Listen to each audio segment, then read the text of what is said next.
Hello there, my name is Mr. Smartdonkey. Welcome back to my Let's Play of Hard West. So we are on the last scenario with this guy, Warren, and his father.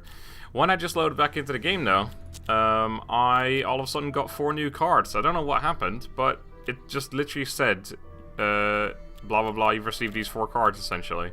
So I don't know why that happened, but I will gladly use them, that's for sure. I don't think we've ever seen this one before, by the way. Well, before this, like, scenario, anyway. What have we got? 10 of diamonds, reduces every character's HP to 1. Plus 5 aim is not too bad on that, but I don't like the ability too much. Your shots don't replenish immediately. These are just the cards we... Yeah, this is the cards that he had, that our father had. Maybe that's why we just got them or something. Seems kind of weird, but... I mean, I'll gladly use them. I think this one is the best one. Plus 10 luck, plus 2 movement. I do like the plus 5 aim you get from that. But I also like this one. Sure, why not? It doesn't really matter yet. I'm sure we're going to probably get some new cards, some new people in the party, etc. And we'll probably divide it a little better. I'm going to go to the Fate Trader first. I want to see what we've got here. Came across a guy. We've seen this like several times before. Okay, I obviously do want to repeat a rifle. 55. I couldn't afford that. He's got a crappy shotgun at the moment, so... Candle of the Dead, plus 15 aim, plus 4 sight, that's pretty good. Well, that's really good actually. Costs a little too much right now though. Most of the things do. Yeah, the repeater rifle is a really, really good rifle though, so I'm tempted. But we'll check out the other stuff first. We'll perhaps buy that later, perhaps we won't buy it at all. Who knows really. Because we've got a stupid double gauge shotgun. He's got 8 health, okay.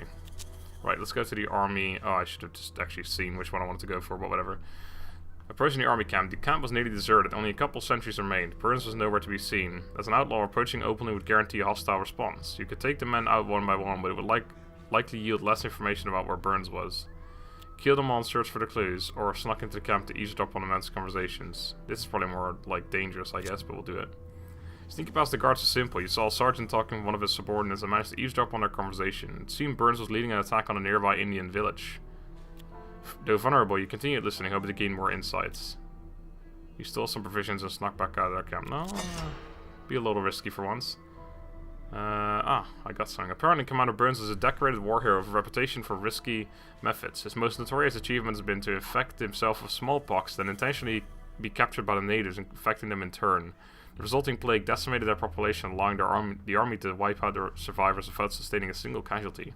Burns had survived, his facial scarring a testament to his bloody-mindedness.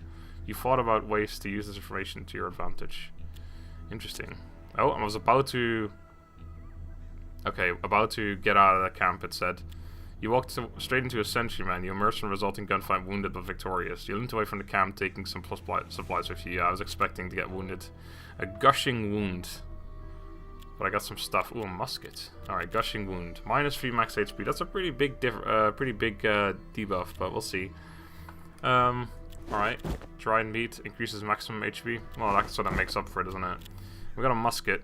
Not the best, like, weapon. It makes him a long range. I mean, with 5 HP, this is probably a better idea to go for a musket, actually. Yeah, let's do that. Again, I might switch it up once we get more information. So this is the main thing right now. Didn't we get some information about, like, a different location, though? I guess not. I don't know. We have Matthew's tomb over here, though, so I guess we'll go there first. You arrived at a burial place. It was reputed to belong to one of the 4 evangelists located that's become available. Oh, okay, cool. Oh, this is... Okay, like a side quest now. It's reputed to belong to one of the 4 evangelists. A gang of 4 brothers named Mark, Matt, Luke, and John. I like how they all have 4 letters in their name. A disfigured vagrant sat on the tomb. He presented himself as Necator, a seer. I am Necator, a seer. That's what he said, I'm sure. He told you that each of the brothers' tombs contained an inscription that told part of their story. If somebody read their story in correct order, it would reveal the location of the gang's stash. Okay. We were looking at Matthew's tomb. Let's read the inscription. Mark was the eldest and the others had always followed his orders, but John harbored a secret bitterness. When they finally tracked down the masked doctors responsible for the atrocities, he disobeyed his eldest's command to provide cover. Without his brother's protection, Matthew was riddled by bullets. They buried him here. I need to write this shit down. Mark was the eldest and the others that followed his orders. Okay, something about doctors, masked doctors responsible for the atrocities. This space is the eldest command to provide cover. Alright, let's go to those other locations. We'll do that first. It seems like we should be able to do that without any, like, no battles or anything, or no downsides. The only mark for burial on this pile of red sandstone was the heavy inscription plate. The brothers fell into disarray. Mark blamed John, John blamed Mark, and Luke, who had always brokered their peace, was powerless to reconcile them. Tempers escalated until John drew on Mark and another brother fell, this time by the hand of his own kin. It was the end of the evangelists. Okay, so another brother fell, so this one is definitely after the Matthew one. Yeah, because Matt's not in this story. So, Matt, John, that's for sure. What is that smoke stuff? Maybe that is something bad. I didn't realize that before. Mark's tomb was almost succumbed to the elements, but the inscription was still in good condition. The hearse was not carrying the world remnants of the departed to distant soil. Instead, it contained living human parts, kept alive in jars by electricity and Eldritch bombs. Mark was resolute. Whoever did this must pay. John and Matt disagreed. For the first time, their brothers were divided. Okay, so this one is before Matt, because Matt's still alive here. Now I just got to figure out where this one belongs. So it's that one, Matt. I should have read his name, but whatever. Luke. Luke's tomb was adorned with a caudicus, the symbol of medicine. John drifted alone, rootless and without purpose. Finally, tired of being outgunned and outnumbered, he decided he could not continue. He was on preparing to take his own miserable life when Luke returned, bent on reconciliation. He had found some leads on the masked brothers, and the time to strike was now. Okay, so this one is before Matt.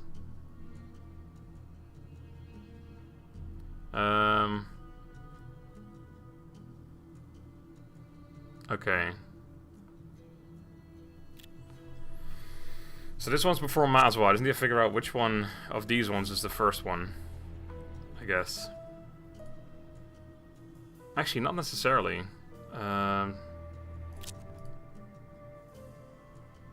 Kept alive in jars by Mark was resolute. Whoever did this must pay. John and Matt disagreed. For the first time, the brothers were divided.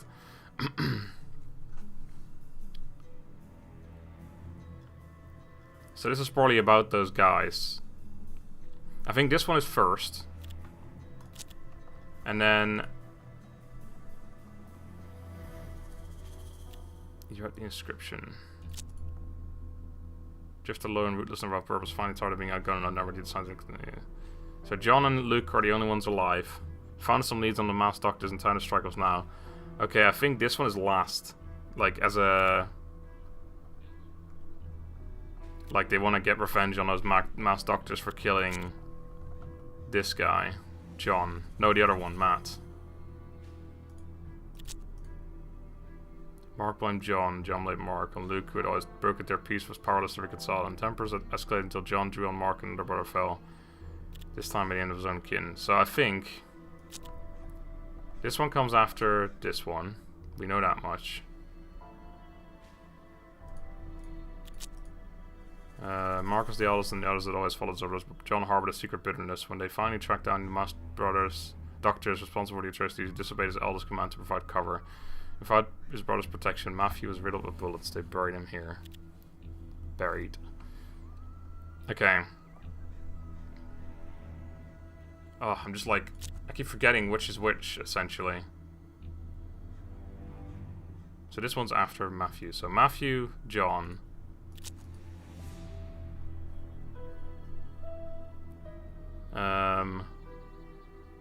this one. So Mark, Matthew, John. And this one goes first, didn't it? Or last.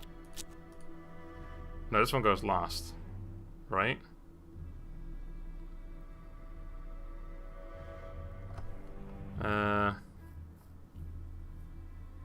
Unless this one is like first. No, because John killed Mark, didn't he? Oh my god. Right, let me just read this one again, just one more time. One more time. Right, so yeah, this one is first. So Mark, Matt, John, Luke. I think. Mark, Matt, John, Luke. The letters formed words and the words formed sentences. They spelled out the location of the 4 evangelists' secret stash. Nice! Did it. Alright, I am quite happy with myself that I nailed that on the first try. Okay, we also got something else. Yes, we got some cards. Ooh, we got a lot of cards, jeez. Alright, so we got 9 clubs. Eat human flesh to gain strength from restore health. Exchange health with target character. 1 HP bonus as well. King down stands nearby enemies, and you are ignored by enemies in setup stage.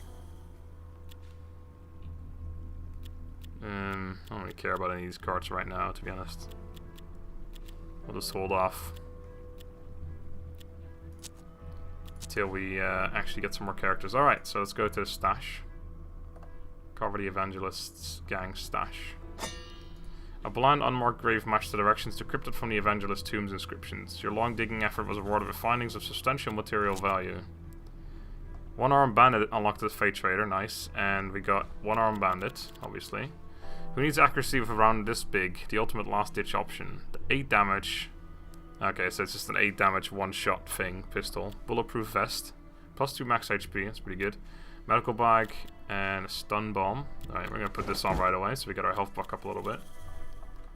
Alright. This is, I don't know. I like the 6-shooter a lot. I mean, it's double damage, but it's only got 1 shot. I don't like 1-shot guns. I mean, we've already got the musket that only has 1 shot as well. I don't really want to double down on that, do we? Medical bag. We've already got 2 other healing items, so just give it to someone else. Alright, let's continue on to the massacre site. Recruit Jefferson Burns. A plume of smoke visible from miles away guided you to the site of the pacification. The village was in ruins, lit up with body parts. The army had not even spared the women and children.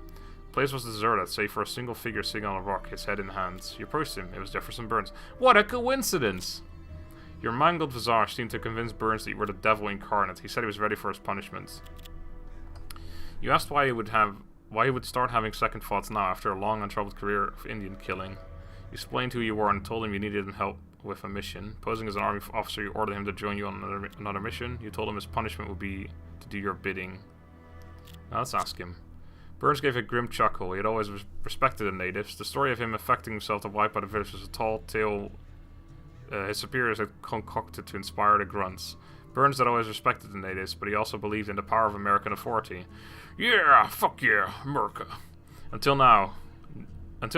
Now he longed for a chance to redeem his sins before he exited this world.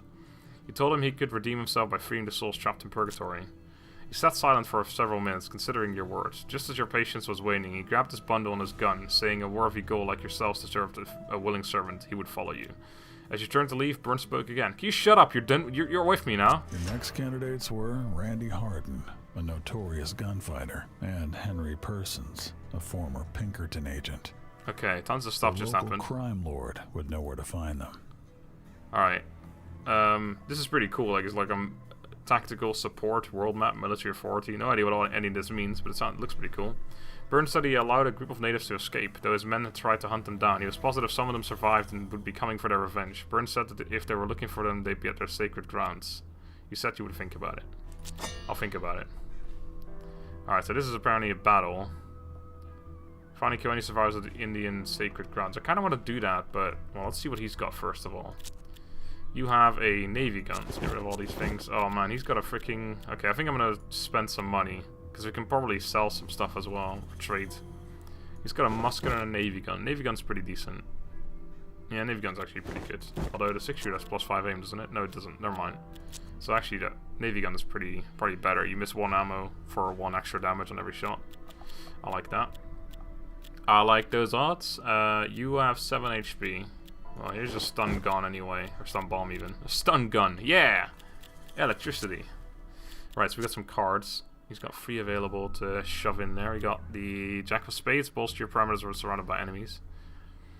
I don't know. I don't seem to remember using this very often, but it's probably quite good actually.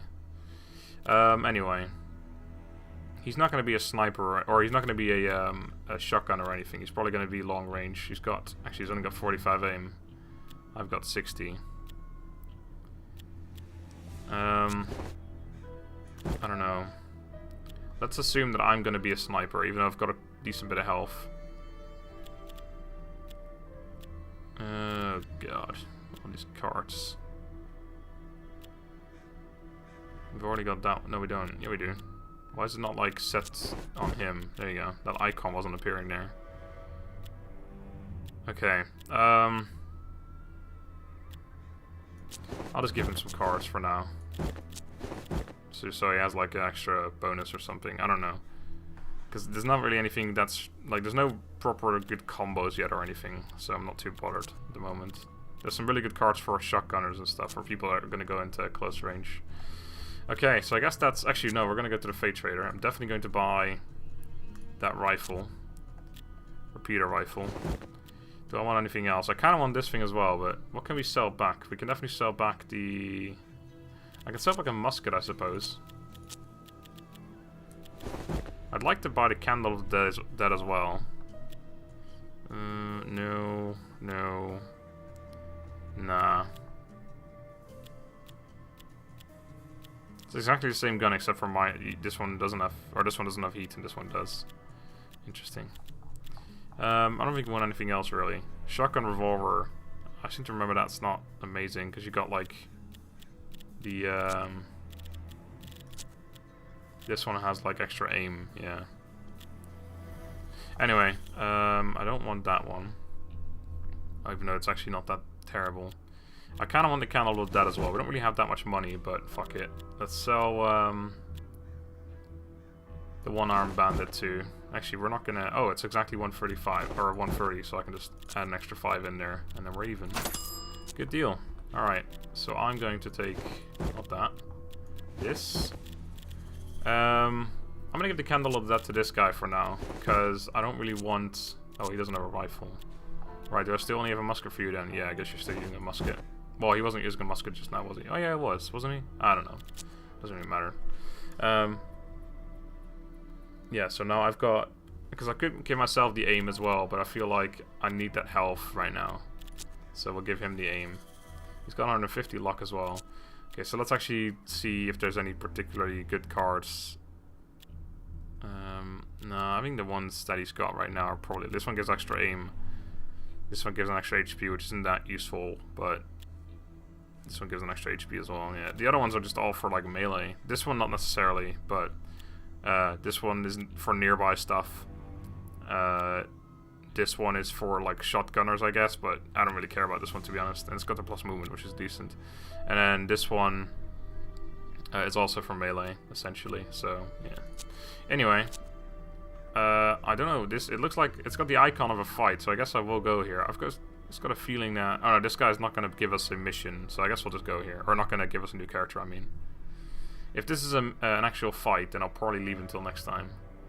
You followed a trail of blood and bodies to a giant twisted red-leaf tree surrounded by graves. You navigated the tall grass carefully, looking for signs of the surviving natives. You and Burns were on high alert as you inched your way forward, guns drawn. A faint glimpse of movement caught your eye. A muscular figure covered in war paint sat in tall grasses, precision rifle aimed at Burns' head. Jumped forward, shoving Burns to the ground. The natives saw that he'd been spotted. As your hand moves to your gun, he shook his head without taking his eyes or gun off Burns. You step back, giving him a clear shot. I'll do that. The Indian shot missed you by less than an inch. You jumped to your feet and instinctively pumped 3 shots into the native. Burns thanked you, both for saving his life and for eliminating his hunter. After searching the Indian's remains, you got back on the road. Oh, that was it. We got a mammoth rifle and eagle elixir. Mammoth rifle. Minus 15 aim, never mind. Oh man, if that was 15 aim, I would totally go for that, but no, thank you. I think I'll pass, although it's probably worth a pretty penny, so I'll keep that in mind.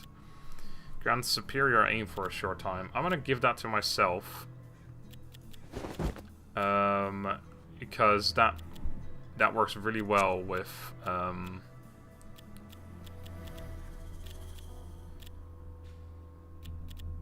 that one, yes. Sorry. With chain kill. Although, I don't know, a short time. I wonder if it's like 2 turns, because I assume it takes 1 turn just to use that item, and then this one probably takes 2 turns just to activate. Actually, no. Well, that doesn't really matter. Right, let's go to the wizard. Your party came upon a circus tent set up incongruously. Sure. In the middle of the Badlands. As you neared, you saw it was surrounded by armed men wearing clown makeup. A sign. This is the insane clown posse or something, whatever they're called.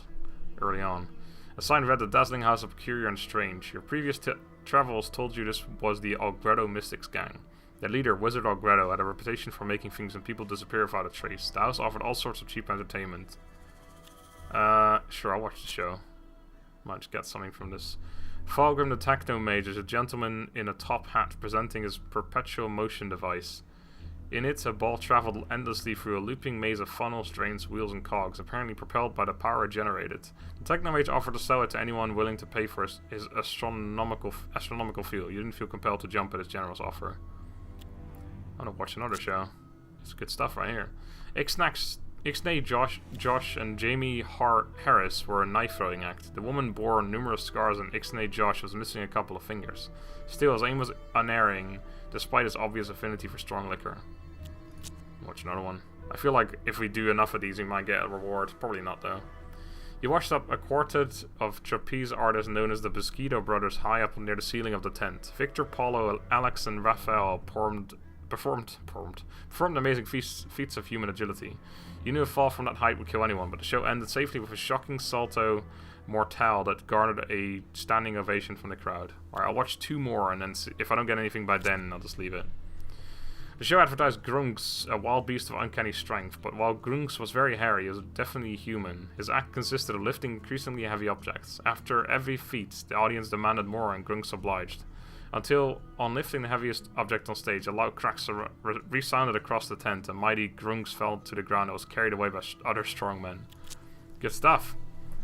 Phoenix Jerichif was a fire dancer who leapt through blazing loops, hopped over burning poles, and blew giant plumes of fire from her mouth. She crowned her act by taking a cigar from one of the gawking spectators with her foot, then lighting it with a fiery plume and returning it to the patron's mouth. As she bowed, the people showered her with dimes. Alright. Let's end it there, because I just wasted $25, I think. Maybe he'll be like, "Oh, if you watch my shows, I'll be nice to you." And I'm like, "Yeah, I watched 5 of them, mate." A tall, gaunt man introduced himself as Sean Vermillion. He said the wizard was waiting for you and offered you a complimentary drink. A single-shot glass filled with a cold, yellowish liquid sat on a tray. Vermillion looked at you expectantly. He pushed the tray back, telling him you'd rather save drinking for after business was done. No, I'll drink that. Vermillion led you through dark corridors lined with colorful circus posters. Finally, you passed through a flop door and into complete darkness. Vermillion was nowhere to be seen. You were trying to make out what might be in the dark room. When, with a heavy thunk of machinery, a single spotlight appeared. A tall figure stood in it, wearing some sort of cloak. You wanted to walk toward the figure, but your legs didn't react. You just stood there watching. Oh, we're fucked, aren't we? A sudden flash of light blinded you, the shocking making you fall to the ground. When you opened your eyes, the room was brightly lit by floating orbs of cold blue light. A short, bald man wearing a long robe and strange eyeglasses stood above you. Sean Vermillion stood behind him. The small man presented himself as Wizard Algredo and claimed he had business with you. He told you to nod your head if you wanted a lengthy explanation, or shake it if you wanted to cut to the chase. You nodded, doing your damnness to stare him to death. You shook your head with all attitude you could muster. You didn't seem impressed. Now I'll nod. I want the lengthy explanation, mate. Because I haven't done enough reading yet this episode. The wizard smiled and commended you on your choice to accept the drink. It mean he didn't have to resort to violence to make you listen to him. Yeah, that's what I was thinking. He said he knew who you were and who you were looking for, and that you should give up now. The wizard considered Hardin his property and said the man was currently detained where he belonged. Persons, though, was a different matter. Henry Howard Parsons used to work in the Pinkerton Special Division, but several years of his service were blank. The wizard assured you Parsons was quite insane, but that he found the man fascinating, especially his obsessive search for pieces of a specific meteorite. Apparently no law of property or human decency could stop him in his quest to acquire these pieces. He was the ultimate collector. Oh, okay. Therefore, the wizard continued, if you wanted to make contact with Parsons, you needed to find pieces of the meteorite, and you were in luck. When the meteor traveled through the Earth's skies, it left a trail of debris in this very area. How convenient! All you had to do was obtain some of the pieces in whatever way you deemed acceptable even. Four pieces would be enough to attract the strange man's attention and make him emerge from hiding, the wizard said. With these words, the wizard nodded to his men to take you away. Alright, on your way out, a queer fellow tapped you on the shoulder. He said something about recognizing fellow connoisseur, then bit hard into your flesh. What the? You pushed him away, and he quickly retreated, tipping his hat. For the rest of the day, you had a strange aftertaste in your mouth. That is kind of strange. I received a card though. Bunch of locations became available. That's a lot of locations actually. So, Vaccaro, Quackwagon, Disbanded Army and Church, Necropolis, Cougar Trails, and apparently there's another like comma as well. And we got a new card. We got the 9 of something. We already have these 2. Oh, okay. I've got a feeling that I'm obviously